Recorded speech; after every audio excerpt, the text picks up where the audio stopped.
तो पीएम किसान योजना रे गोटे बड़ अपडेट आसी तो अपडेट कौन निश्चित भाव में आपण बतेबी ता सहित भिडियोटी आपने देखिए जदि आपण समय अच्छी तेज भिडियोटी देखूँ तेरे पीएम किसान योजना रे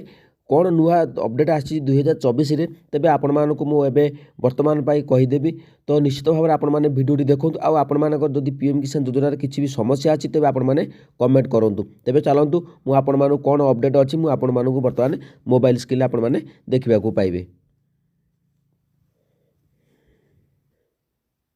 तेबे ये मोर रेजिस्ट्रेशन नंबरटी आपण सामने देउची रेजिस्ट्रेशन नंबरटी बर्तमान आप एंटर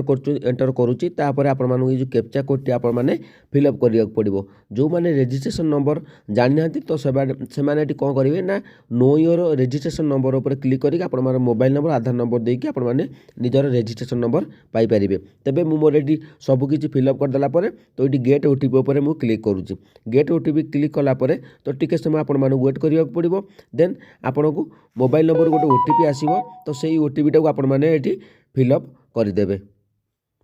देखो मु ओटीपी टाको फिलअप कर दूची फिलअप करदेला परे गेट डाटा पर आमे क्लिक करिवा गेट डाटा पर क्लिक कला परे तो आपण मानकु नेक्स्ट पेज को नहीं तो नेक्स्ट पेज रे कोन रहिछि अपडेट मु आपण मानकु वर्तमान देखिबा को चाहूची तो आपण माने वीडियो पूरा केयरफुली देखो तो निश्चित भाव में आपण माने बुझी परिबे। तो ये देखिपे आपण मानकर 15तम किस्ती एफटीओ प्रोसीड न अच्छी पेमेंट स्टाटस आपण मानकर waiting for approval by state तो यही अपडेट समस्त प्राय किसी चाषी भाई मानकर आसी जाइए तो एफटीओ प्रोसीड न अर्थ जेहेतु फंड ट्रांसफर ऑर्डर आसी ना तो जो मानकर payment status waiting for approval by state तो लिखाई तो से निश्चित भाव में पेमेंट मिल तो ये आपण किसी सन्देह करने को ना तो बुझीपारे तो ये 15तम किस्ती आपण मान स्टाटस कौन शो करी एफटीओ प्रोसीड नो अच्छी तेज आपण मैंने किसी भी चिंता करूँ नहीं कारण एफटीओ प्रोसीड नो लिखुची जहाँकि फंड ट्रांसफर ऑर्डर आसी ना तो फेब्रुआरी लास्ट बेलू ही आपर ये एफटीओ प्रोसीड ग्रीन टिक हो जो मानकर 15तम किस्ती ऑलरेडी पाई सारी तो से एफटीओ प्रोसीड नो आसबनी 16तम किस्तीर देखु जदि आपण सबकि ठीक थी तेज आपण 16तम किस्तीर येस आसीज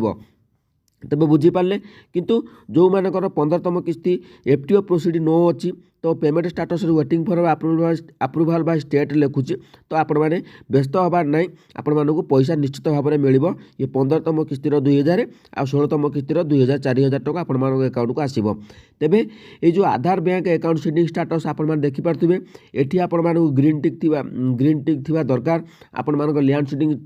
ठीक थी जेहेतु आपण मैंने 14तम किस्ती पर्यटन आपण मैंने अपडेट पाई तेबे जो मानकर आधार बैंक अकाउंट सीडिंग स्टाटस ठीक ना तो से माने निश्चित भाव में तुरंत पोस्टाल बैंक रे अकाउंट खोली दिंतु कारण एथिरे आपण आधार सीडिंग निश्चित भाव में केबे आउ परवर्ती समय आपण मानकर केबे भी आउ रिजेक्ट बा